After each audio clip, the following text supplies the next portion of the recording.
Welcome to a Sports Vision Pros Prospective. Today we're gonna talk about a pretty cool play last night by Alex Ovechkin from the Washington Capitals. I know our Dr. Keith Smithson's really excited to talk about it. So Keith, why don't you break down? Go Caps.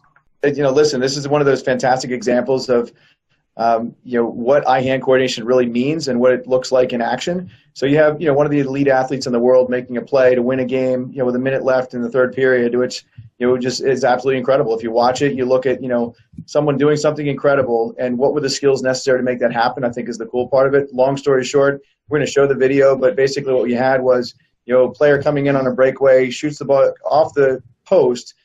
It basically bounces in midair, and while skating at full speed past the goaltender, he smacks it out of midair and into the goal for the winning goal. So really pretty incredible play, and one of those things that I think just goes back to when we talk about eye-hand coordination, what that means, what it looks like.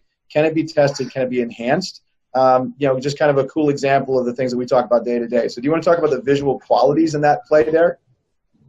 Yeah, one of the things that I thought was really interesting is when we deal with hockey players and eye-hand coordination, a lot of people don't realize that their world is moving a lot faster than other athletes. And so this peripheral awareness is dramatically important. He also has a lot of proprioception coming from the speed at which he's moving. He's going towards the net. He has to avoid obstacles. And from all that, to be able to kind of put that on pretty much mute for a millisecond in order to touch that puck, I think that's something we don't see in other sports. A baseball player lines up in a batting stance. He has all the time in the world to set himself. He has all the time in the world to kind of make sure that he is ready to go and that he can give his full concentration to the ball that's coming at him. You can see in this play, it's really a bang-bang type thing with someone that has so much other things going on. Is this, Fraser, in other sports, do you ever train this many different aspects as far as the athlete moving, objects moving, them having to avoid obstacles? This got to be an advanced training technique if you did something like this. Yeah, I mean, think ultimately, because it's at full speed and it's during a game, it's really advanced. It's tough to train that whole play exactly. We can train parts of it, whether it's eye-hand reaction time, response time, but I think that's the ultimate goal. If you look at any type of training, we're building up all those different visual motor skills, so that way this becomes, if you look, it's almost like it's a reflex for him now. And so you can start that training when they're in their juniors and even before then. So that way they are looking at how quick can they move that stick to make sure they get it on the puck. So I mean, I think that it's tough to train exactly that. They have to go on a little bit of experience, but we can train the foundational skills on that.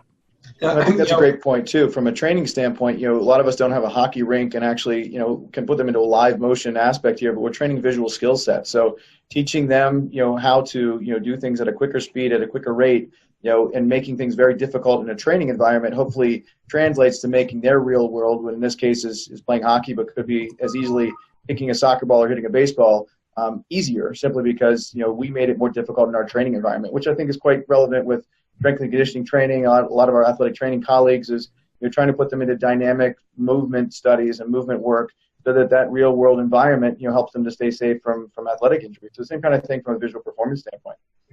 I think one of the big things to point out in a situation like this is a guy like Ovechkin. I think a lot of us get pulled into some of the moves that he makes and some of the incredible draws and stuff, but truly a unique building block of incredible athletics is the ability to react faster than others and the ability to do things just a little bit quicker than others. And this is a prime example. This is a play that a lot of even elite hockey players in the world wouldn't be able to make, especially not the way that he did it and the ease at which he did it. And so I think that's the other aspect of understanding that some of these guys, some of this is innate and some of this is trained. There's no doubt about this. How often does a hockey player work on skills at this speed? And is it possible? Yeah, and I think the one other part of this that I just wanted to get in as well, that it was something I think brought up by Alex after the game when they talked to him in an interview about the play itself, is this happened at the end of a shift. This happened when he was under fatigue. This happened where he could have very well easily went off the ice, but he kind of pushed up on the breakaway. And so you have a situation which we've all been in athletics before, where your coach puts you under fatigue and then asks you to complete an athletic task. So sometimes under fatigue, the brain breaks down a little bit too. So outside of just the visual skills, the reaction skills, you're talking about something like visual processing, which we talk a lot about. And we have a lot of technology companies that we present on our website that work on processing enhancement, he made a comment saying, look, one of the things I'm glad of is that I didn't think it went in. I didn't raise my hands up, and start celebrating because I kept my hands down. I still had an opportunity to actually knock the puck in the net. So he had the wherewithal mentally, from a processing standpoint, under fatigue, to still make the right mental call, which is maybe this puck didn't quite go in. Maybe I saw it just a split second that it might not be deflecting directly in the goal, kept his hands down, and was able to actually complete the play. So I think that's another part of this is outside of the visual skills, the mental skills involved in making a play like that, especially under fatigue. Really cool play, guys. It's an absolutely awesome play. I'm glad that we got to talk about it. Yeah. All right, we'll look for more on Sports Vision Pros. We're going to bring up some more training techniques here in the near future and talk about our industry partners who can help with that. Thanks, guys.